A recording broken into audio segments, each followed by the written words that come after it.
বাংলাদেশ এবং বাংলাদেশের বাইরে পৃথিবীর বিভিন্ন প্রান্তে যেখান থেকে চ্যানেলে দেখছেন আপনাদের সকলকে সাদর আমন্ত্রণ তৃতীয় মাত্রা দেখবার জন্য। প্রিয় দর্শক, সাম্প্রতিক নানা বিষয় নিয়ে আলোচনার জন্য আমার সঙ্গে স্টুডিওতে রয়েছেন, আমার পায়ে বসা আছেন জাতীয় সংসদ সদস্য এবং বাংলাদেশের মহিলা আওয়ামী লীগের সভাপতি সাবেক প্রতিমন্ত্রী মেহের আফরোজ চুমকি, এবং আমার ডানে রয়েছেন বাংলাদেশ জাতীয়তাবাদী দল বিএনপি চেয়ারপারসনের উপদেষ্টা হাবিবুর রহমান হাবিব। স্বাগত আপনাদের দুজনকেই তৃতীয় মাত্রায়। উপজেলা নির্বাচন শুরু হচ্ছে। আমার আপনাদের দুজনের কাছে প্রশ্ন যে এই নির্বাচন থেকে আপনাদের দুটো প্রধান দলের অর্জন কি, বিসর্জন কি, এবং এই নির্বাচন আসলে বাংলাদেশের গণতান্ত্রিক প্রক্রিয়াকে কতখানি শক্তিশালী করবে। বিশেষ করে আপনার কাছে জানতে চাই যে এই নির্বাচন বিরোধীরা বর্জন করছে, এটি একটি দিক। দ্বিতীয়ত হচ্ছে যে অনেকেই মনে করছেন যে এই নির্বাচনকে ঘিরে বাংলাদেশ আওয়ামী লীগের 24শে 7ই জানুয়ারি নির্বাচনকে কেন্দ্র করে যে অন্তর্দলীয় কোন্দল তৈরি হয়েছে বিভিন্ন কনস্টিটিউয়েন্সিতে, সেটি আরও ঘনীভূত হবে এই নির্বাচনে, যেহেতু বিরোধীরা নেই এবং আওয়ামী লীগ নিজেরা নিজেদের সঙ্গে প্রতিদ্বন্দ্বিতা করছে এবং গ্রাসরুট লেভেলে এটা আসলে দলকেই বেশি ক্ষতিগ্রস্ত করবে। সো আপনার কাছ থেকে শুনতে চাই মিস মেহের আফরোজ চুমকি। আসলে নির্বাচন এমন একটি বিষয় আমাদের বাংলাদেশে, নির্বাচন মানেই যেন একটা উৎসব। সেটাকেই আমরা মনে করি যে নির্বাচন উৎসব। বিশেষ করে আপনার গ্রামে গঞ্জে তৃণমূল পর্যায়ে যে লোকাল গভর্নমেন্ট নির্বাচনগুলো, সেটাকে আমরা আরও বেশি উৎসব মুখর আমরা দেখতে চাই। তো আমাদের দুর্ভাগ্য, আমাদের দেশ অনেক বছর হয় স্বাধীন হয়ে গেছে, কিন্তু আমরা নানান কারণে এই গণতন্ত্রকে প্রতিষ্ঠিত করতে যে বাধাগ্রস্ত হই। তো সেই ক্ষেত্রে আমি বলবো যে বলবো যে নির্বাচনটি সামনে হতে যাচ্ছে 8 তারিখ থেকে আমাদের উপজেলা নির্বাচনের প্রথম যে ধাপ সেটা শুরু হচ্ছে, পর্যায়ক্রমে চলবে। এবং এখানে আমাদের দল, যেই দলের প্রধান আমাদের জাতির জনক বঙ্গবন্ধুর কন্যা জননেত্রী শেখ হাসিনা, তিনি পরিষ্কারভাবেই বলে দিয়েছেন যে এবার কোনো প্রতীক নয়, যাতে এখানে আমাদের যারা প্রার্থী হবেন তাদের সংখ্যা বৃদ্ধি হয় এবং সকলের জন্য স্বতঃস্ফূর্তভাবে এখানে প্রার্থী হতে পারে। কারণ প্রতীক দিলে একজন হয় একটি দল থেকে, কিন্তু দেখা যাচ্ছে যেখানে অনেকে আসলে এখানে আমাদের ভোটার সংখ্যাও বৃদ্ধি পাবে। তা আমাদের চিন্তা চেতনাটা কিন্তু সবসময়ই গণতান্ত্রিক চিন্তা চেতনা। আমরা সবসময়ই মনে করি যে ভোটে সবাই আসুক, কিন্তু আমাদের যে দুর্ভাগ্যটা যে প্রতিপক্ষ হিসাবে বাংলাদেশে যাদেরকে মনে করা হয় তার মধ্যে একটি দল আছে বিএনপি, এবং সে অন্যান্য দলকেও সম্পৃক্ত করে এবং সবসময়ই এই যেটা ইদানিংকালে বেশ অনেক বছর ধরে একই পর্ব চলে যাচ্ছে যে নির্বাচনকে বয়কট করা। এবং শুধু বয়কট না, যখন নির্বাচনটা সুন্দরভাবে হতে যাচ্ছে ঠিক সেই মুহূর্তে ভোটার যাতে উপস্থিত না হতে পারে তার জন্য লিফলেট দেওয়া এবং এই ভোটটা যাতে করে মানে সুন্দরভাবে না হয়, মানে কোনোভাবেই যেন না এই ভোটাররা সঠিকভাবে আসতে না পায় কিংবা ভয়ভীতি দেখানো ইত্যাদি ইত্যাদি। এটা আমাদের ভাগ্যটাই মনে হয় এমন, আমাদের সবসময় আমাদের গণতন্ত্রের জন্য সংগ্রাম করে যেতে হচ্ছে। আমাদের মাননীয় প্রধানমন্ত্রী গণতন্ত্রের জন্য সংগ্রাম করতে করতে কিন্তু গণতন্ত্রের মানুষকন্যা বলা হয়।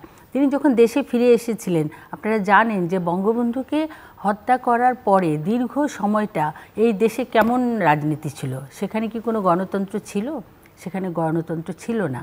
স্বৈর শাসকরা তারা দেশ শাসন করছিল এবং সেই স্বৈর শাসকদেরকে সাথে মনে করেন আন্দোলন সংগ্রাম করে তাদেরকে একসাথে আমরা যাতে করে তাদেরকে আমরা আবার গণতন্ত্রটাকে আমরা পুনরুদ্ধার করতে পারি, সেই লড়াইটাই হয়েছিল। এবং 1990-তে প্রথম যে নির্বাচনটি হলো সেখানে বিএনপি জয়যুক্ত হয়েছিল, মানে 91-এ দল ক্ষমতা আসলো সেই সময়। কিন্তু সেখানে কিন্তু আমরা যারা আওয়ামী লীগ সর্ববৃহৎ একটি দল, আন্দোলন সংগ্রামের নেতৃত্ব দিয়েছে, স্বাধীনতার নেতৃত্ব দিয়েছে, আমরা কিন্তু সেটাকে অ্যাকসেপ্ট করে নিয়েছি। কারণ গণতান্ত্রিক প্রক্রিয়ায় নির্বাচন হয়েছে, তারা ক্ষমতায় এসেছে। কিন্তু তারপরে আবার সেই একই অবস্থা ধারা গেল, আবারও সেই নির্বাচন পরবর্তী 96-এ যখন নির্বাচন হয়ে আওয়ামী লীগ যখন ক্ষমতায় আসলো, তারপরে দেখা গেলো যে আবার সেই তার আগেই কনস্পিরেসি শুরু হয়ে গেল। তারা তো আপনি জানেন ফেব্রুয়ারির নির্বাচন করলো, সেই নির্বাচনে তাদেরকে শেষ পর্যন্ত আবার ক্ষমতার থেকে চলে যেতে হলো। তো এই যে খালি চেষ্টা, এই অপচেষ্টাটা কিন্তু অন্য দলই করেছে।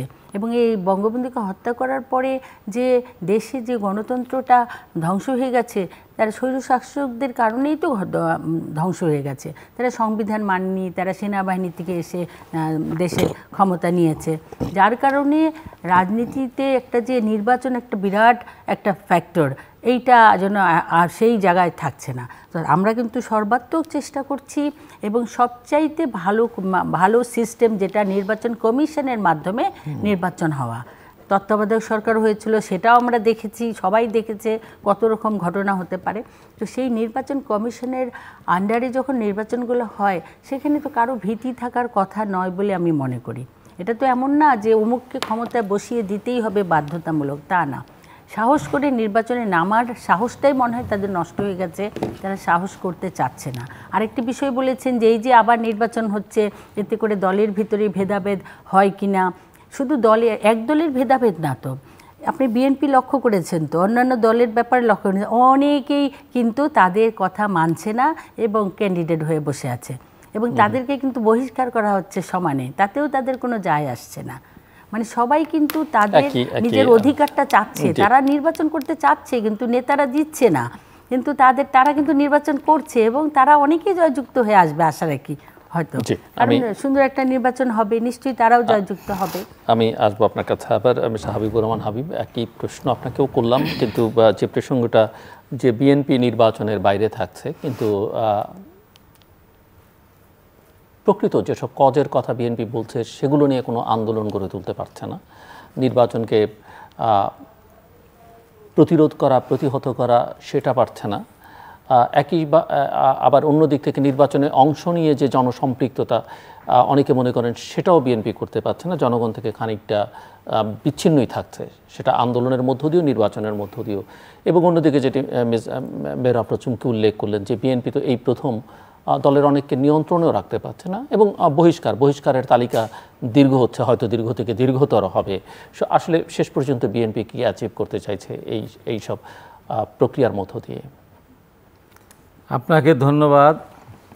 আপনার মাধ্যমে চ্যানেল সম্মানিত দর্শক শ্রোতা, দেশের বাইরে থেকে যারা দেখছেন তাদেরকে সশ্রদ্ধ সালাম, বিজ্ঞ আলোচককে আমার শুভেচ্ছা।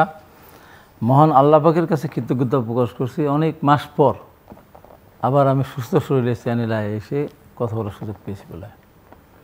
দেখেন, যখন যারা ক্ষমতায় থাকে তখন তাদের মতো করেই তারা দেখে। এই যে নির্বাচনের কথা আপনিও বলতে গিয়ে একটু মনে ভুলে গেছেন, বিএনপি নির্বাচনে যায় না, আর বুদ্ধিজীবীরা তো সবাই ভুলে গেছে। এই যে 7ই জানুয়ারি নির্বাচন হলো, সেই নির্বাচনের পূর্বে 28শে অক্টোবর আমাদের অফিস তালা বন্ধ করে দেওয়া হলো। অফিসের সামনে নির্বাচন পর পর্যন্ত পুলিশ লাইন ধরে দাঁড়িয়ে থাকতো। একটা প্রধান বিরোধী দল সেই নির্বাচন যাক না যাক পরের কথা, তার অফিস যদি তালাবন্ধ থাকে তাহলে সে নির্বাচনে যাবে কীভাবে? তার তো পার্টি অফিসে নেতাকর্মী আসবে, সেখানে একদিকে বসতে হবে, সেখানে ফর্ম বিক্রি করবে, ফর্ম যাচাই বাছাই হবে। বিএনপি তো আগেই বলেছে তারা এই নির্বাচনে অংশ নেবে, সেটা তো ভিন্ন জিনিস। তারপরে আপনি অফিস বন্ধ করে রাখবেন? এর আগে তো ধরেন আপনার 86-এ আওয়ামী লীগ নির্বাচনে গিয়েছিল এর 17 দিনে, বিএনপি এবং 15 দল ভেঙে 5 দল হয়েছিল, তাদের অফিস তার বন্ধ করে দেয়নি।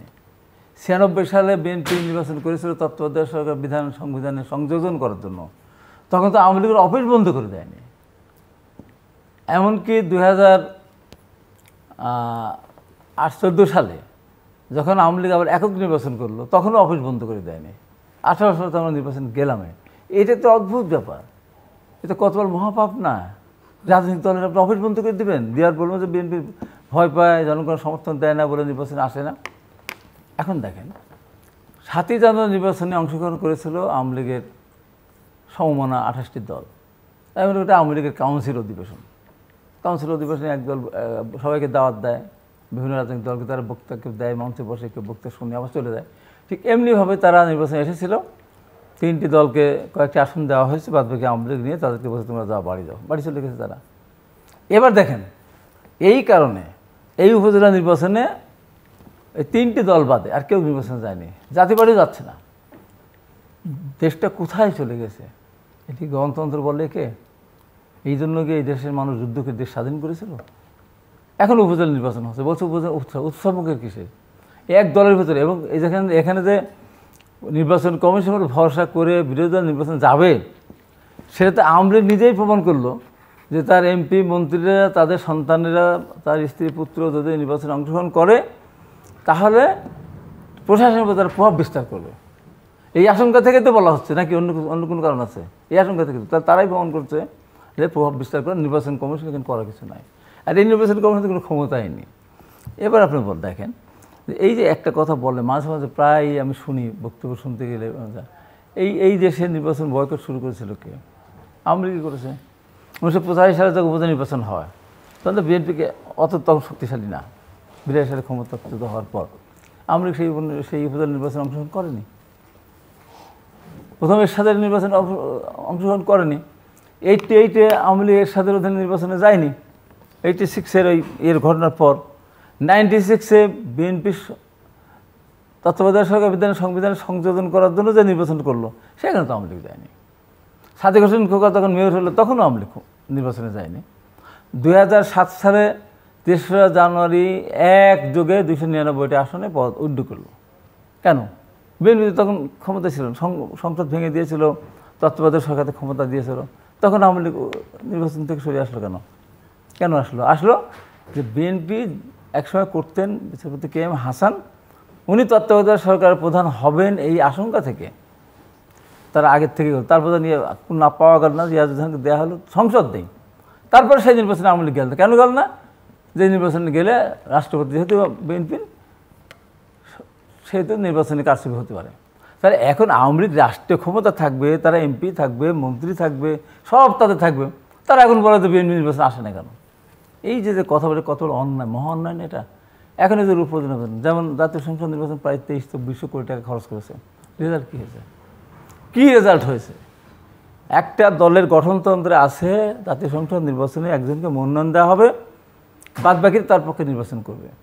যদি কেউ নির্বাচন না করে অথবা যদি বিদ্রোহ করে তাহলে বহিষ্কার করা হবে। এটা কি দেখলাম?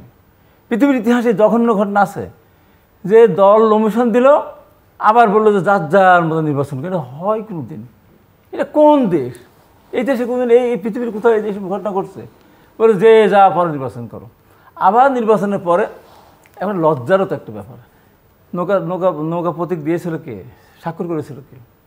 আওয়ামী লীগের সভানেত্রী, প্রধানমন্ত্রী। সেই 62টা নৌকাকে কবর দিল কারা? আওয়ামী লীগের বিদ্রোহীরা। নৌকা মার্কাকে কবর দিয়ে তারা স্বতন্ত্র জিতে আসলো। তারপরে নৌকাকে কবর দেওয়া মানে নৌকার যিনি মালিক, যিনি দলের সভানেত্রী, তার কথা মানুষ শুনলো না। প্রতীক দিয়েছেন ওরা কিন্তু ভোট দেওয়ার কথা, তার দেখা নৌকার প্রতীকে কবর দিল। এইবার আবার কেন প্রতীক থেকে সরে আসলো? যে আপনি বললেন না প্রতীক নেই, বলছে কেন সরে আসলো জানেন? সরে আসার কারণ হলো বিএনপি যদি নির্বাচন অংশগ্রহণ করতো তাহলে এই প্রতীকে নির্বাচন করতো। এর আগে যখন প্রতীক দিয়ে, সেটা তো রাজনীতিতে কৌশল থাকে। এই কৌশল না, কৌশল এক জিনিস আর আপনার আইন এক জিনিস। যখন এর আগে যখন স্থানীয় সরকার যখন প্রতীক বরাদ্দের তারা চিন্তাভাবনা করে যখন নির্বাচন দিল, তখন এদেশের সুরের সমাজ থেকে শুরু করে সবাই বলেছিল না, স্থানীয় সরকার নির্বাচনটা প্রতীক ছাড়া হোক, তাহলে এখানে বিশ্ববিদ্যালয়ের শিক্ষকরা না আসলে, কলেজের শিক্ষকরা আসে, হাই স্কুল শিক্ষকরা আসে, সমাজে গণ্যমান্য লোক আসে, তার এলাকায় সমাজসেবা করতে চায়। এই প্রতীক বরাদ্দ দিলে এবার তারা আসতে পারলো না, বাদ হয়ে গেল। এবার কেন দিল? এবার কেন বাদ দিল? যে বিএনপি যেহেতু নাই, সেহেতু আওয়ামী লীগ তো প্রতীক দেবে একজনকে, 450-এর উপর নির্বাচন হবে, দেখা যায় 50টা পদে সবই আওয়ামী লীগের কবর দিয়েছে, বিদ্রোহে জয়লাভ করেছে। যেমন আমার পাবনা সদর উপজেলা 10টা ইউনিয়নের বিদ্রোহী প্রার্থী দাঁড়ালো আওয়ামী লীগের। দাঁড়ানোর পরে একটাকে মেরে ফেললো না, কিন্তু এখন তো আর তাদেরকে বিদ্রোহী বলছে না, এখন আমি বলছি যে এনকারেজ করা হচ্ছে। দলের কেন তাহলে এই কেন এনকারেজ করা হচ্ছে? যদি একটা প্রতিদ্বন্দ্বিতাপূর্ণ প্রতিযোগিতামূলক এটা হবে না তো। একই পরিবারের ওই যেগুলি মানে একমত, ওই তারাই একটা জায়গায় যায়, এক পরিবারের ভিতরে তো একমত থাকে না। আর এখানে আমি একটু ওনার কাছে যাব, কিন্তু যে প্রশ্নটা আপনাকে করেছিলাম যে বিএনপি আসলে এই যে আমার অর্জনটা আমি বলবো, বিএনপির তো অনেকেই এখন এই নির্বাচন অংশ নিচ্ছে এবং আমরা একের পর এক বহিষ্কার করতে হচ্ছে, তালিকাটা দীর্ঘ হচ্ছে। কেন? আমার জাতীয় সংসদ নির্বাচন আমাকে করতে দেয়নি। এই নির্বাচনে যারা যাবে, কি হবে? তারা যদি ধরেন 2-1 যেতেও, সেখানে তার গিয়ে ওই আওয়ামী লীগের এমপিদেরকে ধর্ণা ধরতে হবে। সেখানে কী দেবে? উপজেলা চেয়ারম্যানের চেয়ে ক্ষমতা বেশি হলো ইউনিয়ন কাউন্সিল চেয়ারম্যান, তারা নিজে কিছু করতে পারে, এতে কোনো ক্ষমতাও নেই। হ্যাঁ, একটা গাড়ি পাবে আর ভাতা পাবে, আর টুকটাক কিছু এদিক ওদিক থেকে দেয়, এইটা পাবে। এইটা আশায় তো আর একটা দলের আদর্শ বিসর্জন দেওয়া যায় না। এই জন্য আমরা মনে করছি আমরা অনেকখানি সার্থক। ধরেন আমাদের এ পর্যন্ত কত, আমাদের পাবনা জেলার 9টা উপজেলা, একমাত্র একটা উপজেলাতে একটা মহিলার একটা ভাইস চেয়ারম্যান, আর এইটাই থাকে। তাও কোনো শেষ পর্যন্ত থাকতে পারবে না, আমি হয়তো লাস্ট চেষ্টা আমি করবো। এখানে গিয়ে তো কোনো লাভ নেই। আর সর্বশেষ কথা বলে, আইন করা আছে স্থানীয় সংসদ নির্বাচন প্রতীকের মাধ্যমে হবে, তারপর আইন এখন অবলবৎ। আইন বলবৎ থাকা অবস্থা কীভাবে হয়?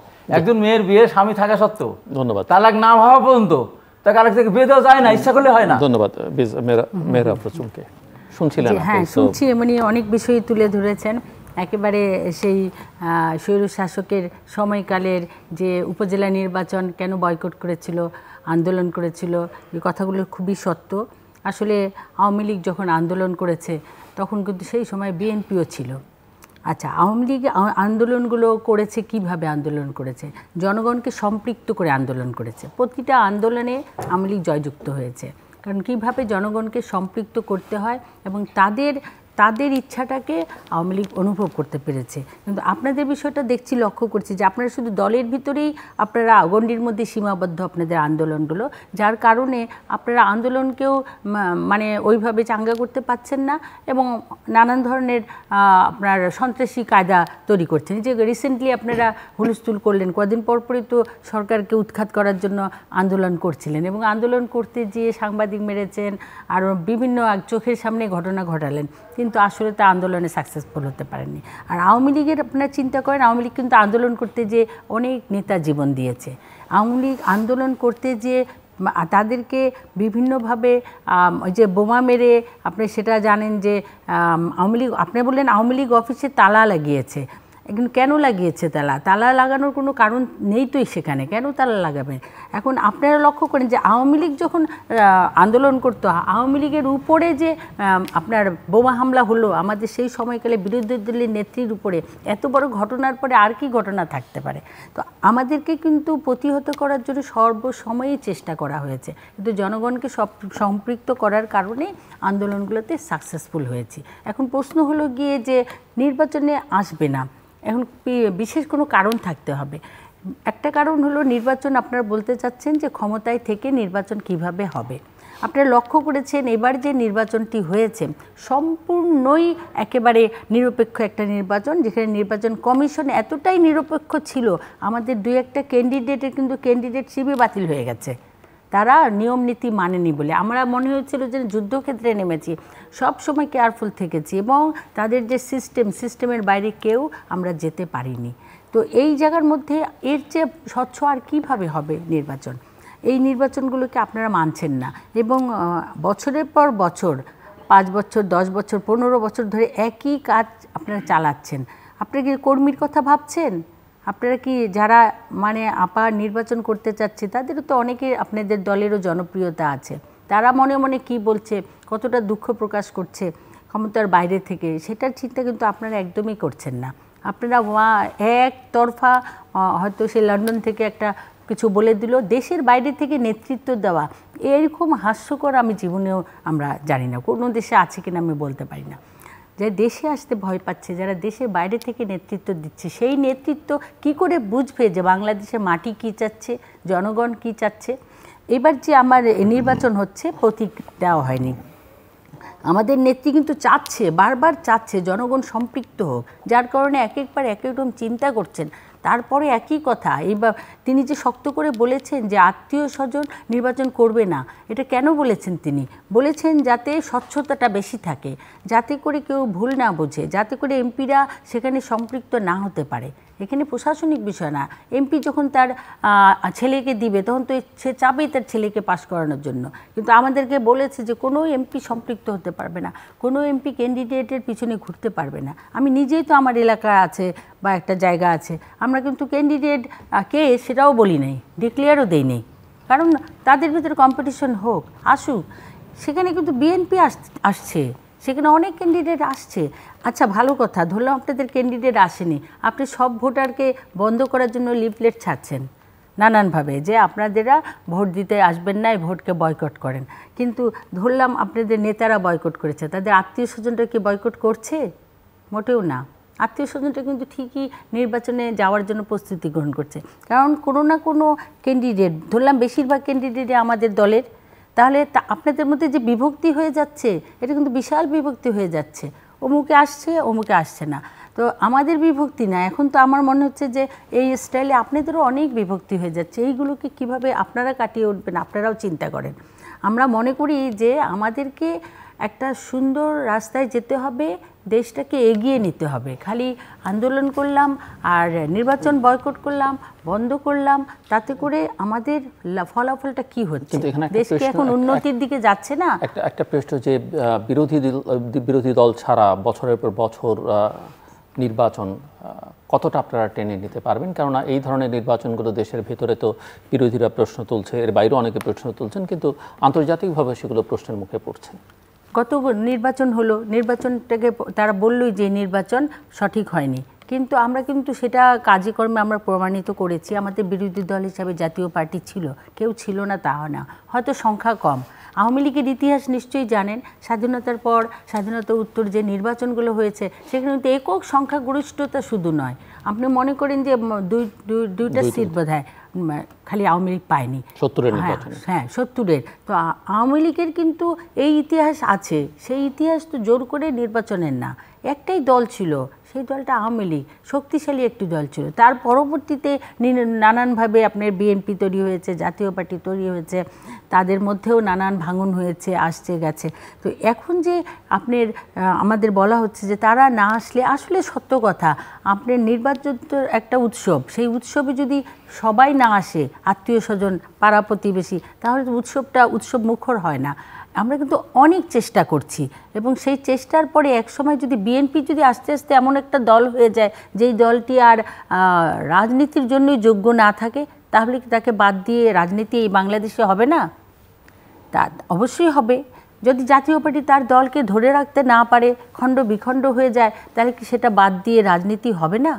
আবার নতুন হয়তো দলের হচ্ছে তো বাংলাদেশের ইতিহাসে অনেক পার্টি বড় পার্টি শেষ হয়ে গেছে, মুসলিম লীগ শেষ হয়ে গেছে, ন্যাশনাল আওয়ামী পার্টি শেষ হয়ে গেছে। হ্যাঁ অবশ্যই, সেটাই আমি বলি।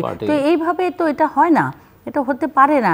আর আপনারা পদ্ধতি বলেন, একই পদ্ধতিতে আবার বলছেন তত্ত্বাবধায়ক সরকার আসবে, না হলে বলছেন যে ক্ষমতায় থেকে হবে না। উন্নত দেশগুলোর দিকে আমরা এগিয়ে যাচ্ছি। উন্নত দেশে কি হচ্ছে? আমেরিকার আপনার নির্বাচনী স্টাইলটা কি? কই, সেখানে তো এইভাবে হচ্ছে। সেখানেও কিন্তু নির্বাচনে নানান ধরনের ঘটনা আমরা শুনতে পাই। সারা বাংলাদেশে নয়, সারা বিশ্বেরই বড় বড় দেশ, এই ভারত বলেন আর আমেরিকা বলেন, আবার ইউরোপ বলেন, সব জায়গায় নির্বাচন হলে ছোটোখাটো টুকটাক নানান বিষয় কিন্তু উঠে আসে। তাই বলে কি নির্বাচন একেবারে বাতিল করে, বয়কট করে বছরের পর বছর থাকে? তা আমার মনে হয় তারা, এটা যে আপনি বলছেন যে এইভাবে আর কত বছর চলবে, এইভাবেই বাংলাদেশের উন্নয়ন চলতে থাকবে। যদি কেউ বাধা দিতেই থাকে তাহলে কি আমরা আবার নিজেরা বন্ধ হয়ে যাবে আমাদের কার্যক্রম? উন্নয়ন কি সম্পূর্ণ আমরা বন্ধ করে ফেলব? উন্নয়নের ধারা চলতেই থাকবে বাধাগ্রস্ত হলে, সেই জায়গাটা তো থামবে না। সো মিস্টার হাবিব, চলে যেতে পারে। ওই প্রশ্নটা যে আসলে বিএনপির অর্জনটা কি? অর্জনটা এই অর্থে যে আপনারা নির্বাচনকে যেভাবে চিত্রায়িত করছেন, 14 বলি, 18 বলি, কিংবা 2024 বলি, কিন্তু নির্বাচনের পরে উনি জনগণকে সম্পৃক্ত করবার কথা বলেছেন। আমি সেই প্রশ্নে বা বিতর্কে নাই গেলাম। বিএনপি আসলে কোনো কর্মসূচিও দেয় না বা দিতে পারে না, এর জবাব কি আপনার কাছে? আমি প্রথম উত্তরটা মানে নির্বাচন যদি অতটাই খারাপ হয়ে থাকে, জনবিক্ষোভ কেন তৈরি হচ্ছে না, বা জনগণের বিক্ষোভ থাকলে সেটা বিএনপি একটা বড় রাজনৈতিক দল হিসেবে কেন কাজে লাগাতে পারছে না? সমস্যাটা কোথায়? নির্বাচনটা তো অবশ্যই বিতর্কিত নির্বাচন, এটাকে নির্বাচন বলে না। আমি ওনার একটা কথা স্মরণ করে দিতে চাই। 1970 সালে যে নির্বাচনটা হয়েছিল এলএফের অধীনে, হ্যাঁ, সেটা যদি মুসলিম লীগের অধীনে হতো, রাজনৈতিক দলের অধীনে কি হতো তাহলে? আমি কিন্তু এই জায়গায় বলছি রাজনৈতিক দলের অধীনে, কথাটা হলো রাজনৈতিক দল হলো ক্ষমতা থেকে নির্বাচন করানো ভিন্ন জিনিস। যদি ওইটা রাজনৈতিক দল তো ক্ষমতায় থাকে পৃথিবীর অনেক দেশেই, উন্নত দেশে সেটা আলোচনা উন্নত দেশ আর এই দেশ তো এক না। উন্নত দেশে হচ্ছে, উন্নত দেশ এই দেশে এক। অন্য দেশে রাতে ভোট হয়, অন্য দেশে 100% ভোট হয়, বিরোধীবাদী 0 ভোট পায় না। ওই দেশের জন্য করলে হবে। আর 70 সালের নির্বাচন, আমরা যখন 70 সালে আমরা করাতে পড়ি, তখন 70 সালের নির্বাচন তখন মৌলানা ভাষা নির্বাচনে যায়নি, তখন মার্শাল রোদের নির্বাচন হয়েছে, তখন ছিল না কোন রাষ্ট্রীয় ক্ষমতা, এখন দল ছিল না, যে কারণে ওই নির্বাচনটা দেশের মানুষ একদিকে হয়ে আর অন্য কোনো রাজনৈতিক শক্তিটা ছিল না, সেটা হয়েছে। অন্যটা ভিন্ন। আর 73 সালে ধরি, স্বাধীনতার পরপর সেখানে তো কতগুলি আসনে তো জয়লাভ করার পরেও তো হারিয়ে দেওয়া হলো। 73 সালের নির্বাচন তো 9টা বিনা প্রতিদ্বন্দ্বিতা হয়েছে, দরকার ছিল না বিনা প্রতিদ্বন্দ্বিতা, এমনিতে তারা নির্বাচন দিতে হতো। 73 সাল থেকে ধ্বংস হওয়া শুরু হয়েছে। এরপরে আপনাকে যে কথা ভুলে গেলেন, সালে ধ্বংস না, ধ্বংস না, ধ্বংস দরকার ছিল না তো। খুব বেশি হলে 20টা সিট পেত, তাতে মুক্তিযোদ্ধা কী হতো? হেলিকপ্টার করে ওই মুস্তাকের ভোট নিয়ে ঢাকা থেকে ডিক্লেয়ার দেওয়ার দরকার ছিল না। আর ওই হেলিকপ্টার ডিক্লেয়ার না দিলে 75-15 মুস্তাকি ঘটনা করার সুযোগ পেত না, সেটা ভিন্ন কথা। এখন কথা হলো যে আওয়ামী লীগ আন্দোলন করে কবে ক্ষমতাচ্যুত করলো বিরোধী দলকে, সরকারকে? কবে? আচ্ছা, কবে আপনি যেমনটা বলছেন যে বিনা প্রতিদ্বন্দ্বিতায় তো বিএনপি যখন ক্ষমতায় থেকে নির্বাচন করেছে সেটা তো তখনও হয়েছে। সেটা তো ওটা হলো 5 বছর শাসনের জন্য। আর এটা ছিল একদম নির্দিষ্ট কথা ছিল, নিরপেক্ষ তত্ত্বাবধায়ক সরকারের বিধান সংবিধানে সংযোজন করার জন্যই ওই নির্বাচনটা। 94 সালে 30শে ডিসেম্বর সদল বলে সব পদত্যাগ করছে সংসদ থেকে। তখন পাইছিলেন 1 বছর পর নির্বাচন হলো বলেই তো আছে। আমি এই নির্বাচন যেমন আওয়ামী লীগ 14 সালে করেছিল না, 2014 সালে বলছে একটা অল্প সময়ের জন্য নির্বাচন, এরপর একটা নির্বাচন হবে, যেটা বিএনপি বলেছিল 96 সালে, বিএনপি করেছে। দেখেন পদত্যাগের কথা কবে বললেন? হ্যাঁ, পদত্যাগ করেছে 94। কারণ আছে তো, কারণ আছে, মাগুরার একটা নির্বাচন, ঠিক আছে আমি বলি, মাগুরার একটা নির্বাচন তো, হ্যাঁ মাগুরা কেন্দ্রিক নির্বাচনটা যখন হলো তখন সারা বাংলাদেশের মানুষই স্তম্ভিত হয়ে গেছে, সারা বাংলাদেশের মানুষ স্তম্ভিত। আমি তো ছিলাম নির্বাচনের সময়। আচ্ছা, আর দ্বিতীয়ত হলো গিয়ে আপনার যে আমরা কিন্তু নির্বাচনে যখন জয়যুক্ত হয়ে বিএনপি ক্ষমতায় আসলো, মূল নেতৃত্বেই ছিলেন আমাদের বর্তমান মাননীয় প্রধানমন্ত্রী শেখ হাসিনা। কিন্তু আপনারা যখন জয়ী হয়েছেন আমরা কিন্তু সেটাকে অ্যাকসেপ্ট করে নিয়েছি এবং সুন্দরভাবে দেশটা আবার চলতে আরম্ভ করলো। কিন্তু আপনাদের সেটা আর ভাল লাগছে না, এখন আপনারা আবার নতুন কায়দা করবেন। আর একটা জিনিস আমি এখানে বলবো যে আপনারা 70 এবং 73-এ কথা বললেন যে তখনই সব শেষ হয়েছে, তখন মানুষের মধ্যে একটা দেশপ্রেম ছিল, বঙ্গবন্ধুর প্রতি ভালোবাসা ছিল, ভালোবাসার জোরে তারা ভোট দিয়েছে। 75-এর পরে আপনি এই ঘটনার তো সূত্রপাত হলো 75-এর পরে, শেষ করুক, তারপর আমি 75-এর পরেই শুরু হলো। বুঝে তারপরে উত্তর দেন তাহলে ভালো হয়।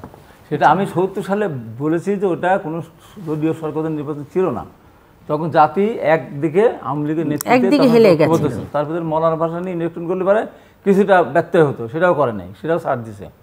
তার মানে আওয়ামী লীগ তখন এককভাবে এই দেশে মানুষের অধিকার আদায়ের জন্য রাজপথে ছিল বা মানুষ বিশ্বাস করেছিল, ওটা আলাদা। কিন্তু দলীয় সরকার থাকতে পারে ওখানে উল্টোপাল্টা করে দিতে পারতো। আর 73 সালের নির্বাচনে আওয়ামী লীগ জিতত, 300 আসন নিয়ে 280টাই জিতত, 20টা নিয়ে হারতো, সেটা সহ্য করতে পারেনি। এবার আপনারা আসেন, আওয়ামী লীগ আন্দোলন করে কবে ক্ষমতাচ্যুত করলো? এরশাদ ক্ষমতায় আসছে 82 সালে, আসার পরে উপজেলা নির্বাচন ছিল 85 সালে। সেই নির্বাচন ঠেকাতে পেরেছি?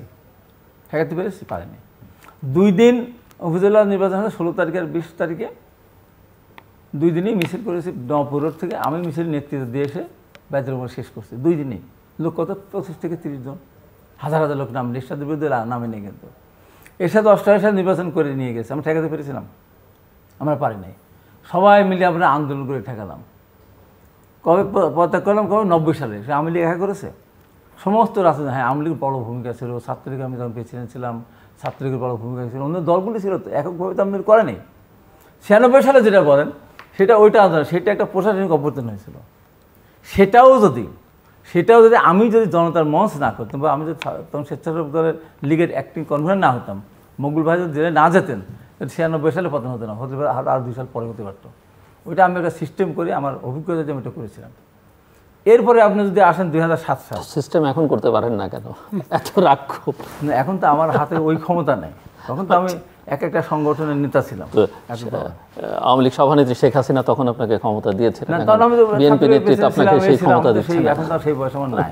ওইটা এবার আপনি দেখেন 2007 সালে যেটা পরিবর্তন হলো, আওয়ামী লীগ লগি বৈঠা দিয়ে পিটিয়ে মানুষের লাশের উপর নৃত্য করে কত কিছু করলো। নির্বাচন ঠেকাতে পেরেছে? নির্বাচন ঠেকাতে 2007 সালে? কিন্তু নির্বাচন তো হয়নি না, নির্বাচন তো হয়নি। আওয়ামী লীগ পারে না ঠেকাতে, আপনি বলেন। আওয়ামী লীগ পারে না ঠেকাতে, আওয়ামী লীগের সেই ক্ষমতা হয় না। আওয়ামী লীগের আন্দোলনের কারণে সেটা হয়েছে। আওয়ামী লীগের আন্দোলনের কারণে না শুধু, ওইটা 111-এর একটা অনেক আগের থেকে ছিল। আমি যখন 2004 সাল থেকে, তখন আমাকে বললো যে কিসের নির্বাচন হবে না দেশে, আসবে। ওইটা আন্তর্জাতিক একটা ষড়যন্ত্র ছিল। সেই ষড়যন্ত্রের সাথে মইনু আহমেদ বেঈমান সে জাতিসংঘের একটা মিথ্যা চিঠি নিয়ে এসে বঙ্গবন্ধুর দখল। আওয়ামী লীগ তো করেনি ওটা আওয়ামী লীগের কৃতিত্ব না, ওটা আন্তর্জাতিক ষড়যন্ত্র এবং মইনু আহমেদের এইটা এই ষড়যন্ত্রের ফল ওইটা। আওয়ামী লীগ করতে পারে, আওয়ামী লীগ করতে পারতো নির্বাচন কমিশন ঠেকাতে পারতো। উইথড্র ডেট পর্যন্ত যাচাই বাছাই পর্যন্ত তারা ছিল তো। তারপরে উইথড্র ডেটের লাস্ট ডেটে তারা এক দলে আমার আসন বাদে 299টা পদে উদ্যোগ করেছে তারা। এবার আপনি আসেন, এখন কথা হলো যে বিএনপির অর্জন থেকে, বিএনপির একটা অর্জন এত কিছু করার পরে উনি বললেন যে ভোট দিতে মানুষ ভোট দিতে গিয়েছে। এই প্রধান নির্বাচন কমিশনের কথা বলছেন, একবার বলে বেলা 3টার সময় বলে 28%, আবার পরে বলে 39%, তারপরে বলে 41%। এত ভোট কি হয়েছে? 1 ঘন্টার প্রতি এত ভোট হয়? মানুষ পার্বত্য চট্টগ্রামের 3টা জেলাতে একটা ভোটও পড়েনি কতগুলি কেন্দ্রে, আবার কোথাও কোথাও 100% ভোট পড়েছে, 5%, 7%, 10% ভোট, ওইটাকে ভোট বলে না। বিএনপির এটাই অর্জন যে মানুষ ভোট দিয়ে যায় না। লিফলেট আমরা বিতরণ করেছি, আমরা তো গো মারতে যাইনি, আমরা লিফলেট বিতরণ করেছি যে ভোট যেহেতু এই ভোট একতরফা ভোট, এটা একতরফা ভোট। আওয়ামী লীগের ঘরের বাইরে কেউ ভোট করেনি এখানে। এবার আপনি বলেন একটা জিনিস আপনি বলেছেন যে গ্রেনেড হামলা, তাহলে আপনি বলেন গ্রেনেড হামলা যদি 2004 সালে বিএনপি করে থাকে, তা রমনা পট্টমূলে আওয়ামী লীগ ক্ষমতা ছিল তখন বোমা হামলা হয়েছিল, উদ্দিসির যশোরে বোমা হামলা হয়েছিল আওয়ামী লীগের আমলে, আপনার পল্টন ময়দানে সিপিবির জনসভায় বোমা হামলায় কয়েকজন মারা গেছিল। তার চেয়ে ভয়ঙ্কর ঘটনা শামীম ওসমানের উপস্থিতিতে নারায়ণগঞ্জ জেলা আওয়ামী লীগের অফিসে বোমা বিস্ফোরণে 25 থেকে 30 জন মানুষ সেদিন মারা গিয়েছিল আওয়ামী লীগের আমলে। তাহলে ওটাকে আওয়ামী লীগ করেছিল। আওয়ামী লীগের আমলে এত বড় বড় ঘটনা ঘটলো, সেখানে আওয়ামী লীগ না করে থাকে আর আওয়ামী লীগ অফিসের সামনে সন্ত্রাসীরা করলো বা মৌলবাদীরা করলো, জঙ্গিরা করলো, সে যায় বিএনপি আসবে কেন? ওইগুলো যদি না আসবে বিএনপি আসবে কেন? কিন্তু ক্ষমতায় যারা আছেন তারা সেটা আইনের আওতায় আনলেন, বিচারিক ওইগুলো আইনে আওতা আসছে, ওইগুলো আইনে আসছে, উদ্দেশ্যে আইনে আওতা আসছে, পল্টন আইনে আওতা আসছে, একটু শেষ করে দিতে আসছে, একটা আইনে ঠিক আছে। বিএনপি তো তাও বিএনপিকে ধন্যবাদ দেওয়া যাবে এই কারণে, বিএনপি শাহেখ আব্দুর রহমান বাংলা ভাষার মধ্যে প্রথম দিকে কিছু তাদের ভুল ধারণা ছিল, পরবর্তী সময়ে স্বল্প সময়ের ভিতরে লাইভ দেখায়, লাইভ দিয়ে আপনার শাহেখ আব্দুর রহমান বাংলা ভাষাকে গ্রেপ্তার করে তাদেরকে বিচার করে ফাঁসির দণ্ড পর্যন্ত দিয়ে গিয়েছিল। বিএনপি এতখানি কাজ করেছিল। ধন্যবাদ। আচ্ছা, অনেকগুলো বিষয় চলে আসছে। প্রথমে এসেছে আন্দোলন করে নির্বাচন ঠেকিয়েছে কিনা। আওয়ামী লীগের আন্দোলনের সাথে কি আর কোনো দলের আন্দোলনের তুলনা চড়ে? শুধু খালি নির্বাচন কেন, পাকিস্তানি তৎকালীন সময়ের পশ্চিম পাকিস্তানের সাথেও তো সংগ্রামটা আন্দোলন করেই করেছে। যখন একক সংখ্যাগরিষ্ঠতা পেল, একক সংখ্যাগরিষ্ঠতা পাওয়ার পরেও যখন ক্ষমতায় দেওয়া হলো না, তখন কিন্তু আন্দোলনটা তখনই শুরু করে দিল, তাই না? এই আন্দোলনের ফসল হিসাবে তো আমরা স্বাধীনতাই পেয়ে গেছি, স্বাধীনতাই তো এনেছি। কাজে আওয়ামী লীগের সাথে মনে হয় না তুলনা এই আন্দোলনের বিষয়ে। কারণ আচ্ছা, আমি আচ্ছা এর পরবর্তী পার্টি আমি আসি। আচ্ছা, এটা না, কোনো পার্টি বাদ দেওয়া যাবে না, স্বাধীনতা একটা বিশাল ব্যাপার, এটাকে এই পার্ট বাদ দিয়ে কোনো রাজনীতি হতে পারে না। এবং তার পরবর্তীর প্রেক্ষাপটটা শুরু হয়েছে 75-এর পরে। 75-এর পরে গণতন্ত্রকে হত্যা করা, সংবিধানকে ধ্বংস করা, এবং একটা লম্বা সময় অতিক্রম হয়েছে। 21 বছর পরে কিন্তু আওয়ামী লীগ ক্ষমতায় এসেছিল। সংগ্রামের পথটা ছিল 21 বছর, এবং এই 21 বছরে আন্দোলন সংগ্রাম করে কোনো রকম 2 নম্বরই লাইন দিয়ে আওয়ামী লীগ কিন্তু ক্ষমতায় আসে নাই। 96-এ কিন্তু জনগণের ম্যান্ডেট নিয়ে এসেছিল, কিন্তু 21 বছরে কিন্তু অনেক রকম কারসাজি করার চেষ্টা করতে পারত, বাট সেটা করেনি। এখন ক্ষমতায় আসার পরে এই পদ্ধতিটাই যদি চলমান থাকতো তাহলে কোনো সমস্যা ছিল না, কিন্তু না, এই পদ্ধতি পছন্দ হলো না আপনাদের। তো এই পদ্ধতি যদি পছন্দ না হয়ে থাকে, 2001-এ আপনাদের আবার আওয়ামী লীগ ক্ষমতা থেকে চলে গেল, আপনারা আসলেন ক্ষমতায়, ঠিক আছে, ভালো কথা, কিন্তু এখন ক্ষমতাটাকে ধরে রাখার জন্য আপনারা ফলস ভোট কতগুলো তৈরি করে ফেললেন। 1 লক্ষ কত যেন ফলস ভোট, 1 কোটি 30 লক্ষ ফলস ভোট দিয়ে আপনারা নির্বাচন করবেন। এগুলো হ্যাঁ, দিনের আলোর মতন করে এইভাবে কাজগুলো করে গেছেন। এখন আওয়ামী লীগের সাথে আন্দোলন নিয়ে কথা বলার কোনো বিষয় নেই, সেটা প্রত্যেকটাই জেনুইন আন্দোলন ছিল বলেই আজকে দেশে এখন একটা গণতান্ত্রিক ধারা তৈরি করার জন্য আমরা চেষ্টা করছি, এবং সবচাইতে সুন্দর একটা পদ্ধতি নির্বাচন কমিশনের আন্ডারে নির্বাচন হওয়া, এটা সম্পূর্ণই আলাদা। এখন আমরা যদি মনে করেন যে দল থেকে আমরা ক্ষমতার থেকে চলে গেলাম, চলে গেলে কে আসবে? তত্ত্বাবধায়ক। আপনারা কি চান যে আবার সেনাবাহিনী ঢোকার সুযোগ করে দেই, আবার তত্ত্বাবধায়ক গেট মেরে বসে থাকুক, আবার আমাদের নেতাদেরকে অ্যারেস্ট করে সবগুলোকে, তখন তো আওয়ামী লীগ থাকবে না, বিএনপি সব বাদ দিয়ে আবার অন্যরা কেউ দেশটা শাসন করুক? বিশ্বের কোন দেশটা আছে যেই দেশে আপনার সঠিক গণতন্ত্র না যখন থাকে না তখন সেই দেশটা উন্নত হয়? সেনাবাহিনী দিয়ে কোনো দেশ উন্নত হয়েছে এটার কোনো ইতিহাস আছে? কিংবা এরকম তত্ত্বাবধায়ক বছরের পর বছর গ্যাট বেঁধে যদি বসে থাকে তাহলে কি দেশে উন্নতি হবে? আজকে দেশের যে উন্নতিটা হচ্ছে, এই উন্নতিটা হচ্ছে যে একটি গণতান্ত্রিক প্রক্রিয়া, একটি দল আছে বলেই হচ্ছে, এবং একটি জনগণের একটি ম্যান্ডেট নেওয়া একটি দল আছে বলে। হ্যাঁ, আপনি বলতে পেরেছেন পার্সেন্টেজ, ভোটের পার্সেন্টেজের কথা বলি আমি একটু। ভোটের পার্সেন্টেজের হিসাব যে আপনি করছেন এটা সত্য কথা, যে ভোটের পার্সেন্টেজ তো আপনাদের একটা ভোটের পার্সেন্টেজ আছে, আওয়ামী লীগের একটা ভোটের পার্সেন্টেজ আছে, সাধারণ জনগণের একটা ভোটের পার্সেন্টেজ আছে। সেই হিসাবে যখন আপনারা নির্বাচনে আসছেন না কিংবা অন্যান্য দলরা, কিছু হলেও তো ভোটের সংখ্যাটা তো কমছে, কিছু হলেও তো কমছে, তো সেই জায়গাটা তো আপনার কাউন্ট করতে হবে। কিন্তু এই সংখ্যাটা বৃদ্ধি তো আমরা করার জন্য আপনাদেরকে উৎসাহিত করছি, কিন্তু আপনারা তো সেই রিস্ককে নিতে চাচ্ছেন না। মনে হচ্ছে না এটা বিশাল রিস্ক, নামলেই আমরা নির্বাচিত হতে পারবো না। আপনারা একটা অনটেস্টে এই উপজেলা নির্বাচনে নামতেন, দেখতেন আপনারা কতজন জয়ী হন। আপনার দেশকে যদি ভালোবাসেন তাহলে এই সিস্টেমের পদ্ধতির মধ্যে আপনাদের আসতেই হবে। কোনোভাবেই আমাদের কথা বাদ দিলাম, যেই ক্ষমতায় থাকবে, যারা সরকার গঠন করবে, যতক্ষণ পর্যন্ত আরেকটি সরকারের হাতে হস্তান্তর না হচ্ছে ততক্ষণ পর্যন্ত সে যদি সেই জায়গার থেকে সরে যায় তাহলেই কিন্তু সেখানে তৃতীয় শক্তির উত্থানের একটা সুযোগ হয়ে যায়। আমরা কেন সেই সুযোগটা করে দেব? বাংলাদেশের ইতিহাস তো আমরা দেখেছি, তৃতীয় শক্তির উত্থানে একটি দেশের কতটা ক্ষতি হয়, কিভাবে সমস্ত কিছু, শুধু রাজনীতি ধ্বংস হয় না, শুধু রাজনীতি ধ্বংস হয় না, দেশের ধারাবাহিকতা সকল ক্ষেত্রে সব কিছুই ধ্বংস হয়। তাহলে আমরা কেন ওই স্টাইলে আমরা যাব? আমরা তো এখানে যেতে পারি না। আপনারা একটু সাহস করে নামলেই, আপনাদের আসল কথা আপনাদের সাহস হারিয়ে গেছে, আপনাদের নেতৃত্বটা একটু গোলমাল হয়ে গেছে। আপনাদের কে নেতৃত্ব দিচ্ছে, কিভাবে দিচ্ছে, এটা আপনারাই ক্লিয়ার হতে পারছেন না। আপনারা নিজেরাই হয়তো আলোচনা করেন কিন্তু বাস্তবে সামনে এসে বলতে পারছেন না। নেতৃত্বটা যদি আপনাদের সঠিক হতো, শক্তিশালী হতো, তাহলে কিন্তু আপনারা সাহস করে ঠিকই নির্বাচনে নামতেন। এটা আপনারা সেটা পাচ্ছেন না। আমি বলবো আপনারা সেই জায়গাটা সুসংগত করেন। আপনাদের ভিতরে এখন প্ল্যানিং হচ্ছে যে আপনাদের কমিটিগুলোকে আবার সাজাবেন, রিসাফল করবেন, নানান কিছু। আমার মনে হয় সেই দিকে আপনারা মনোযোগ দেন এবং আপনারা আসেন, ভোটে আসেন।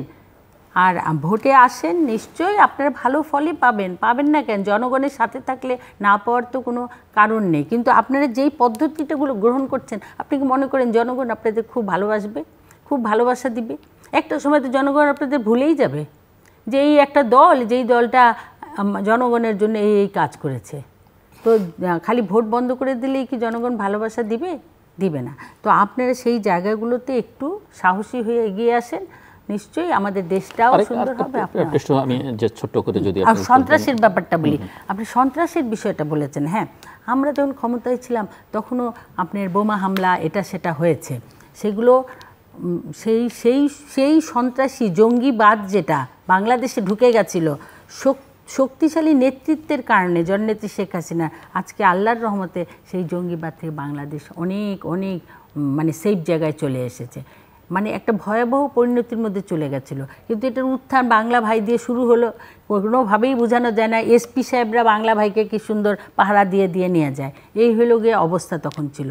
তাদের বিচার তো পরবর্তীতে হয়েছে, তাদের তো আপনারা করেননি, আমরা করেছি। আপনার না, তারপরে আপনি বলে লাভ নেই। তারপরে আপনি যে বলছেন এইটার সাথে তো এটার তুলনাই হয় না। আমাদের আওয়ামী লীগ অফিসের সামনে যেই বোমা হামলাটা হয়েছে, আপনারা কেমন হাস্যকর ঘটনা, পার্লামেন্টে যখন গেল এই বিষয়ে তো কথা বলার সুযোগ দিবেন। এত বড় একটা ঘটনা ঘটে গেছে, হ্যাঁ, এতগুলো মানুষ সেখানে মৃত্যুবরণ করেছে, মৃত্যুর সাথে পাঞ্জা লড়ছে, সেই জায়গায় এই বিষয়ে কোনো কথাই বলা হয়নি, যার কারণে সেই সময় পার্লামেন্ট বর্জন করেছিল আওয়ামী লীগ এবং এই আন্দোলনের ফসল হিসাবে আবার তারা নির্বাচন করেছে। কিন্তু এই সময়টা আপনারা কি বলেছিলেন পার্লামেন্টে? এমনই হাস্যকর কথা যে আপনাদের দল কখনো বলেছে শেখ হাসিনা নিজেই ভ্যানিটি ব্যাগের মধ্যে বলে বোমা নিয়ে গেছে। এই যে হাস্যকর কথাগুলো বলেছিলেন, আপনারা নিজেরাই বলেন। তারপরে আপনি জজ মিয়া একটা নাটক যে সাজালেন আল্লাহর রহমতে, এই জজ মিয়া নাটক সাজানোর কি দরকারটা ছিল? যদি জঙ্গিরাই এই ঘটনা করে থাকে তাহলে জজ মিয়া নাটকের দরকারটা কী ছিল? আর এই জজ মিয়ার কি করেছেন আপনারা? জজ মিয়ার পরিবারকেও আপনারা চালিয়েছিলেন যে তুমি জেলে থাকো, তোমার পরিবার আমরা দেখব, তোমাকে বলতে হবে, তারপরের বুঝ পরে বুঝবো। তো জিনিসটা কত ক্রিটিক্যাল করে ফেলেছিলেন আপনারা, কত জটিল করেছিলেন। সেখানে যদি আপনাদের সম্পৃক্ততা না থাকতো তাহলে আপনারা কেন, কারা, কিসের মধ্যে এখানে এই ঘটনাটা ঘটলো, এখানের যে কোনো ক্লু সমস্ত কিছু আপনারা পরিষ্কার করে দিলেন একবারে সেকেন্ডের মধ্যে। সেই জায়গা পরিষ্কার, ধুয়ে মুছে সাফ। একটা তো মার্ডার হলেও তো সেই জায়গা ধোয় না মানুষ, সেই জায়গাটা তো রেখে দেয়, পুলিশ আসবে, দেখবে, তারপরে না কিছু হবে। তাহলে আপনারাই তো আপনাদের প্যাচের মধ্যে পড়েছেন, আপনারাই তো আপনাদের ঘটনা প্রমাণ করেছেন। আর যদি মনে করেন জঙ্গিরা করেছে, আপনারা দল ক্ষমতায় আপনাদের, আপনারা সাথে সাথে ঘেরাও দিয়ে দিবেন ওখানে, এবং সমস্ত জায়গাটা এমনভাবে থাকবে যে সেটাকে দেখবে, দেখে অবজার্ভ করবে, করে তারপরে না ডিসিশন হবে। তো এইসব ঘটনাগুলোই কিন্তু পরিষ্কারভাবে দিনের আলোর মতন দেখিয়ে দিয়েছে ঘটনা কাদের মাধ্যমে হয়েছে। এই হলো গিয়ে আপনার সেই সময়কার। আচ্ছা, এবার আমি আপনার উত্তরটা দিই। বিএনপি যে জঙ্গিবাদ দমন করেছিল, এটি ফাইনাল রাউন্ড। সো বিএনপি যে জঙ্গিবাদ দমন করেছিল, শায়েখ আব্দুর রহমানের বাংলার বিএনপির আমলেই গ্রেপ্তার করেছিল, বিএনপির আমলেই ওদের সাজা দিয়েছিল। ফাঁসিটা কার্যকর করেছে 111 সরকার। আর 111 সরকার তো বাধ্য হয়েছিল আন্দোলনের মুখে, ওটাও। আচ্ছা ঠিক আছে, বলেন। 111 সরকার তো নিয়ে এসেছিল আওয়ামী লীগ, এই দায়িত্ব আওয়ামী লীগের। কিন্তু এর আগে আপনি বললেন না যে 111 সরকার আন্তর্জাতিক ষড়যন্ত্র, আওয়ামী লীগ কিছু না, ওই সাথে তো আওয়ামী লীগের দিয়েছে, আওয়ামী লীগ দাবি করছে তো, আওয়ামী লীগ দাবি করছে বলে বলছে আন্তর্জাতিক ষড়যন্ত্র। আওয়ামী লীগ বলেছে 111 সরকার আমাদের আন্দোলনের ফসল, যে কারণে মাসুদুদ্দিন চৌধুরী আজকে। বাট আপনি একমত না তো? আপনি তো একমত না 111 আওয়ামী লীগের আন্দোলনের ফসল, আপনি তো সেটা মনে করেন? আন্দোলন করে সরালো কবে? আমার খবর আন্দোলনের ফসল আর আন্দোলন করে সরানো, আন্দোলন করে সরানো আওয়ামী লীগ সেটাই বলেছে। ওই যে ফেব্রুয়ারিতে। এবং এটা এখন আমি বলি, আপনি অনেক বলেছেন তো, এখন আমি উত্তরটা না দিলে হবে না। এটা 1975 সালে বিএনপি জন্ম হয়নি, তখন আওয়ামী লীগের ষড়যন্ত্র খন্দকার মুস্তাক খুনিরা জঘন্য ঘটনাটা ঘটিয়েছিল, এরপর তো বিএনপির দায় নেই। আর যে জিনিসটা বলে নির্বাচনের যে সঠিক নেতৃত্বের কথা আপনারা বলছেন, সঠিক নেতৃত্ব যদি নাই থাকবে আমাদের, নিরপেক্ষ সরকার নির্বাচন দেন না কেন? যে নিরপেক্ষ সরকারের জন্য 173 জন হরতাল করা হয়েছিল। নিরপেক্ষটা কি, কিভাবে বোঝানো? যেটা আওয়ামী লীগ করেছিল, সেই তত্ত্বাবধায়ক। হ্যাঁ, তত্ত্বাবধায়ক আওয়ামী লীগ করেছিল না? তো তত্ত্বাবধায়ক তো তখন আপনারা বলেছেন তত্ত্বাবধায়ক সরকার। আমাকে কথা বলতে দেন। তত্ত্বাবধায়ক সরকার যেটা আসলো, সেই তত্ত্বাবধায়ক সরকার যখন লাস্ট যে সরকার 2 বছর, ওইটা তত্ত্বাবধায়ক সরকার ছিল না, ওইটা সেনাশাসিত সরকার ছিল। উল্টো এই জায়গা তত্ত্বাবধায়ক সরকার ছিল 96 সাল, 2001 সাল, আবার 91 সাল তত্ত্বাবধায়ক সরকার, ওইটা ছিল নিরপেক্ষ সরকার, অন্তর্বর্তী সরকার। ওরা দলীয় সরকার ছিল না, দুইটা ছিল তত্ত্বাবধায়ক সরকার, একটা 96 আনুষ্ঠানিকভাবে দুইটা, আর একটা হলো নির্বাচনকারী সরকার, আর পরেরটা হলো সেনাশাসিত সরকার। তত্ত্বাবধায়ক সরকার কোনো দোষ করে নাই। তত্ত্বাবধায়ক সরকার আওয়ামী লীগ আন্দোলনকে নিয়ে এসেছিল, যদি তত্ত্বাবধায়ক সরকার অধীনেই নির্বাচন হতো তাহলে দেশটা এমন হতো না, এটা আওয়ামী লীগ পায় নাই। এবং দেখেন 2008 সালে বিএনপিকে হারিয়ে দেওয়া হলো, 2009 সালে মানে ওটা ভোটটা মাঠে ঠিক হয়েছে, না ওটা তত্ত্বাবধায়ক সেনাশাসিত সরকার, সেনাশাসিত সরকার যে কারচুপিটা করেছে আওয়ামী লীগও যায় না অনেকটা, ভোটের যে কারচুপি করেছে, যারই পরিপ্রেক্ষিতে কারচুপিতে হলে বলে বিএনপি সিট পেল 29টা। আর 22শে জানুয়ারি থেকে নির্বাচন শুরু হলো, উপজেলা সব বিএনপি ঘটনা। তাহলে এই 20 দিনের ভিতরে সব আওয়ামী লীগ হারিয়ে গেল। তার মানে ওইটা একটা ষড়যন্ত্র, ভোটের একটা কারসাজি ছিল। তারপর 2-3 ধাপ নির্বাচন হওয়ার পরে তখন সিল মারা শুরু করলো, মেয়র ভোট নিয়ে আসা শুরু করলো। আবার 2013 সালে দেখেন বিএনপি ক্ষমতা, আওয়ামী লীগ ক্ষমতায়, বিএনপি 29টা আসন, সমস্ত সিটি কর্পোরেশন, সব বড় বড় সিটি কর্পোরেশন বিএনপি জিতে গেল। কেন? দলীয় সরকার অধীনে নির্বাচন হলো। তার মানে বিএনপি জনপ্রিয় কতখানি? আবার দলীয় সরকারের অধীনে, মানে আওয়ামী লীগ ক্ষমতায় সিটি কর্পোরেশনে আপনারা জয়ী হলেন, তাহলে আপনারা কেমনে বলেন যে ক্ষমতায় থাকা অবস্থায় জয়ী হতে পারবেন না? উত্তরটা দেন, এটা কেমনে জয়ী হলেন? উত্তরটা দেই। 91 সালে যখন বিএনপি ক্ষমতায়, তখন ঢাকা সিটি কর্পোরেশন নির্বাচনে আওয়ামী লীগ জিতছিল, চিটাগাং সিটি কর্পোরেশন নির্বাচনে আওয়ামী লীগ জিতছিল, বিএনপি ক্ষমতায় তখন। তো এই যে বিএনপি জনপ্রিয়তা, তারপর 2014 সালে বিএনপি কেন অন্য দল রাজনীতি দেয় না, একতরফা নির্বাচন হয়ে গেছে, 153 সিট বিনা পর্যন্ত। উপজেলা নির্বাচনে তো বিএনপি অংশগ্রহণ করলো, আবার সবগুলো বিএনপি জামাত, পরপর সব তারপরে এসে আপনারা পরের ধাপে এসে এই বন্ধ করে দিলেন, প্রতীকী নির্বাচন নিয়ে গেলেন। তো বিএনপিকে যদি সঠিক নেতৃত্ব নাই থাকতো তাহলে আওয়ামী লীগ বলতে আসো নির্বাচন করো, আমরা নিরপেক্ষ সরকারের হাতে ক্ষমতা ছেড়ে দিচ্ছে। বিএনপির সঠিক নেতৃত্ব বিএনপি নিশ্চয়ই আছে। আর যেটা বললেন যে 96 সালে আওয়ামী লীগ 2 নম্বর কিনা 3 নম্বর করে ক্ষমতায় আসে, যে এরশাদের বিরুদ্ধে আন্দোলন করতে গিয়ে আপনার বাবা শহীদ হয়েছেন। আমি গেছি, অনেকবার গেছি আপনাদের ওই বাড়িতে, যেহেতু শহীদ হয়েছে। যে এরশাদের বিরুদ্ধে আন্দোলন সেলিম, দেলোয়ার, রাফুন, বসুনাদি পুলিশ থেকে শুরু করে সর্বশেষ একটা মিলন জীবন দিল, সেই এরশাদের সমর্থন নিয়ে আমি সরকার গঠন করেছি, এককভাবে আমি আসতে পারি না। তাহলে কী হলো? এরশাদের মতো যে সামরিক শাসন জোর করে যে ক্ষমতা দখল করেছিল, যে এতগুলি মানুষকে হত্যা, কতগুলি মানুষকে হত্যা করেছে। আমি টাকের তলায় পিষ্ট হয়ে আমি সারা শরীরে মার হাড় গোড় জোড়া দেওয়া শরীরে মার। আমি এর সাথে মানে পুলিশের মারকে একক হত্যা করে ছাত্রদের পেয়েছিলেন, তখন আমার শরীরটা ক্ষত বিক্ষত। সে এর সাথে সমর্থন নিয়ে আওয়ামী লীগ রাষ্ট্রীয় ক্ষমতা গেল। তাহলে এখন থেকে আর একটা কথা যেটা বলেন যে বিএনপি কিন্তু ভোটার তালিকা করে নাই, তখন যারা ভোটের তালিকা আগেই ছিল, ভোটার বাদ ছিল যারা, সেইগুলিকে সংযোজন করেছিল। সেখানে 1,23,00,000 ভোটার বেশি হওয়ার কারণ হলো যে একজন মানুষ 3 জায়গায় ভোটার। ধরেন আপনার গাজীপুরে ভোটার, আপনার ঢাকা ভোটার, আবার ইউনিয়ন কাউন্সিলে যদি আপনার কোনো ভোটার থাকে সেখানে ভোটার, তো একটা মানুষ 2-3 জায়গায় ভোটার ছিল। অনির্বাচন সরকার এসে একজন ভোটার, একটা মানুষ এক জায়গায় ভোটার, যেখানেই হোক না কেন, যেখানে ওটা কমে গেছে, ওটা ভুয়া ভোটার ছিল না, একই মানুষ 2-3 জায়গায় ছিল। আর বিএনপি ভোটার তালিকা করে নাই, সংযোজন করেছিল মাত্র। এখন সব কিছু মিলে এখন যে জায়গাটা শেষ করে আনতে হবে যে এভাবে চলতে পারে না। এই যে এককভাবে যে নির্বাচনটা হচ্ছে, আপনি বলেন তো, বিএনপির ছিটে ফাটা 2-1 গেছে, আমরা নিজেরা নির্বাচন করতেছে। তো একটা দেশ, এত মানে রক্ত দিয়ে স্বাধীন করে একটা দেশ, আজকে এই আমরা চাই। আপনি নির্বাচন কমিশন যদি বলেন আলাদাভাবে জিজ্ঞাসা করেন কে, আমার উপায় নেই করার কিছু। নির্বাচন কমিশন কোন ক্ষমতা? নির্বাচন কমিশন ক্ষমতায় যে থাকতো, তার নির্বাচন কমিশন বলতো আপনার তো আইন আছে, দলীয় সরকারের অধীনে এই স্থানীয় সরকার নির্বাচন হবে, দলীয় সরকার অধীনে নির্বাচন আপনার প্রতীক দিতে হবে। আমাদের তো প্রতীক দেয়নি। জাতীয় পার্টি জাসদ ইনুয়ার হলো রাহাত খান মান প্রতীক দিয়েছে, আর কেউ প্রতীক দেয় না, আর তো কেউ যায়নি নির্বাচনে। তাই নির্বাচন কমিশনের ক্ষমতা থাকলে অবশ্যই দলীয় প্রতীককে নির্বাচন করতে আওয়ামী লীগকে বাধ্য করতো। তাই নির্বাচন কমিশনের কোনো ক্ষমতা নেই, সরকার যা বলে তার বাইরে তার চলার বলার এতটুকু ক্ষমতা নেই। অতএব সেই নির্বাচন কমিশনটা হবে না।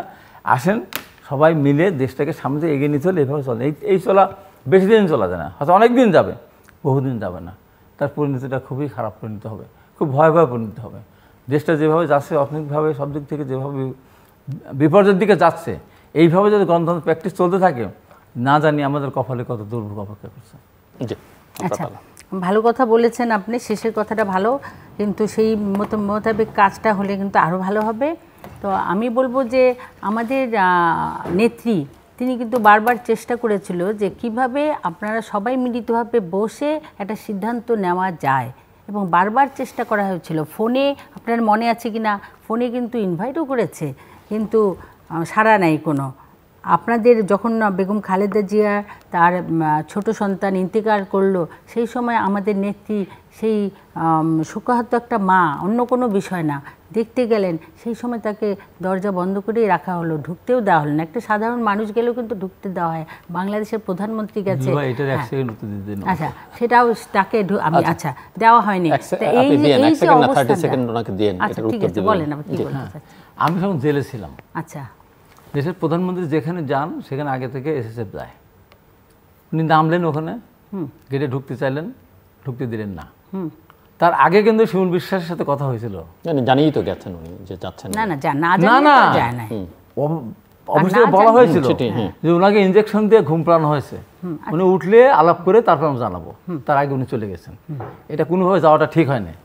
তখন তুমি ঘুমিয়ে কথা বলো কার সাথে, তার আগে চিন্তা করেন। তার আগের ঘটনাটা আপনি জানেন, তার আগের ঘটনা পৃথিবীর ইতিহাসের সবচেয়ে নৃশংস ঘটনা। তার আগে যাত্রাবাড়ি থানায় 2টা মামলা দেওয়া হয়েছিল, তার নামে বাস পোড়ানো, পেট্রোল বোম দিয়ে মানুষ হত্যার মামলা। ওই দিনে তার সন্তান মারা গেছে, ওই দিনে তার নামে 2টা মামলা না দিলে কি চলতো না?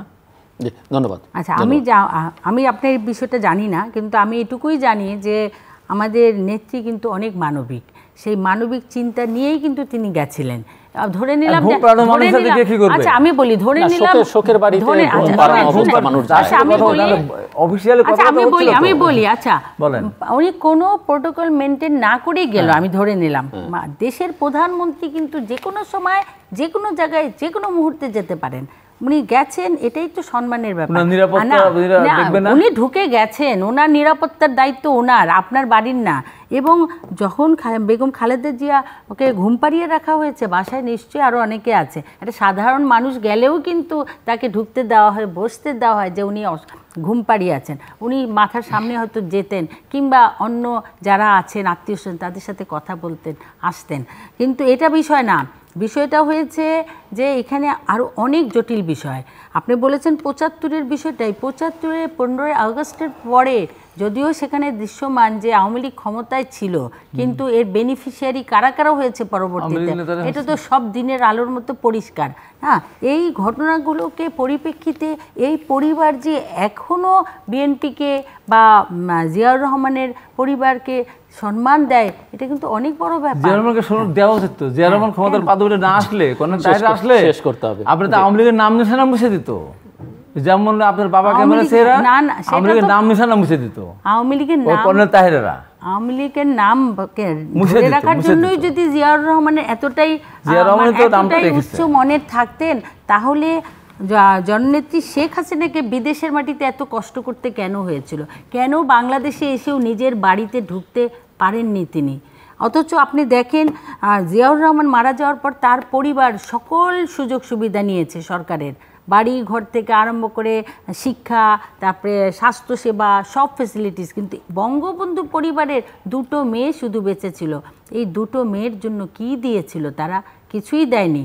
এমনকি তারা তাদের যে পরিচয়ের বাড়িতে, হ্যাঁ, আর আপনি বলছেন আওয়ামী লীগকে বাঁচিয়ে রেখেছে, আওয়ামী লীগকে বাঁচিয়ে রেখেছে, তখন থেকেই আসলে দেশের এত বড় একটা ঘটনার পরে আর তো কোনো কিছুকে মানে এর চেয়ে উপরে চিন্তা করা যায় না, এত নৃশংস ঘটনা। এইসব বাদ দিয়েই আমরা আমরা আগামী প্রজন্ম যারা আছে, ডিজিটাল বাংলাদেশ, যে ডিজিটাল বাংলাদেশের সরকার গড়েছেন, এই ডিজিটাল বাংলাদেশের ডিজিটাল যুগের আমাদের যে যুব জেনারেশন, তাদের সাথে আমরা ঝগড়া বিবাদে লিপ্ত না হয়ে তাদেরকে দেশপ্রেমিক বানিয়ে তাদের এই দেশের সত্য ইতিহাস তাদের কাছে দেখিয়ে, বঙ্গবন্ধুর ইতিহাসটা তাদেরকে জানিয়ে মনের ভিতরে দেশের জন্য ভালোবাসা তৈরি করতে হবে। তো এটা তৈরি করে আসেন, আমরা সবাই মিলে সামনে এগিয়ে যাই। আপনাকে একটা অনুরোধ করি, আপনি একটা গবেষণা করেন, গবেষণাকে দেখেন যে 2014 সালের পর থেকে এই যে যারা নতুন প্রধান ভোটার, তারা ভোট দিতে পেরেছে কিনা আপনি তদন্ত করে দেখেন,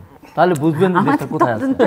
দরকার নেই, আপনি একটা গবেষণাকে দেখেন। আমি খালি এটাই দেখতে চাবো যে উনিও বলছেন যে যা গেছে গেছে, আসেন আমরা সবাই মিলে যাচ্ছে কিনা, দেশটাকে আমরা এগিয়ে নিতে পারছি কিনা, দেশটা এগিয়ে যাচ্ছে কিন্তু ঋণের বোঝায় জর্জরিত। দর্শক অনুষ্ঠানের আমরা সামাজিক যোগাযোগ মাধ্যম ফেসবুক এবং টুইটারে তৃতীয় মাত্রা লাইভ স্ট্রিমিং হচ্ছে, আপনারা দেখতে পারেন। টেলিভিশনের পর্দায় দেখতে না পারলে যে কোনো সময় যে কোনো স্থান থেকে ইউটিউবে তৃতীয় মাত্রা চ্যানেলটি সাবস্ক্রাইব করে পর্ব বা পুরোনো পর্বগুলো আপনারা দেখতে পারেন। মিস্টার হাবিবুর রহমান হাবিব এবং মিস মেহরা আফরোজকে অসংখ্য ধন্যবাদ এই আলোচনা অংশ নেবার জন্য। দর্শক, আমার দুই অতিথি তাদের কনক্লুডিং রিমার্কস করবার সময় তারা বলেছেন যে যা কিছু গেছে সেগুলো বাদ দিয়ে আসুন আমরা নতুন করে শুরু করি। দেশটা আমাদের সবার, আমাদেরকে ভবিষ্যৎ প্রজন্মের কথা ভাবতে হবে এবং তাদের জন্য একটা উন্নত বা বাংলাদেশ, সুখী সমৃদ্ধ বাংলাদেশ আমরা তৈরি করি, এবং তার জন্যে বাংলাদেশে গণতান্ত্রিক প্রক্রিয়াকে অব্যাহত রাখা খুবই জরুরি। এবং গণতান্ত্রিক প্রক্রিয়াকে অব্যাহত রাখা, শক্তিশালী করবার জন্যে নির্বাচনে একটি ন্যূনতম প্রাথমিক পূর্বশর্ত, সেই শর্তটা পূরণ করাও জরুরি। যদিও এটি ভালো নির্বাচন, ভালো গণতন্ত্রের গ্যারান্টি কখনোই দেয় না, কিন্তু ভালো নির্বাচন ছাড়া গণতন্ত্র হয় না, এবং প্রতিষ্ঠানগুলোকে শক্তিশালী করে গড়ে তোলা দরকার। বাংলাদেশের অনেক ক্ষেত্রেই অনেক উন্নয়ন হচ্ছে, কিন্তু সেগুলোকে টেকসই করবার জন্যও কিন্তু দেশের রাজনৈতিক প্রক্রিয়ার উন্নয়নটা নিশ্চিত করা দরকার। দর্শক, আমাদের সঙ্গে থাকবার জন্য অসংখ্য ধন্যবাদ। আপনাদের সবার জন্য শুভকামনা।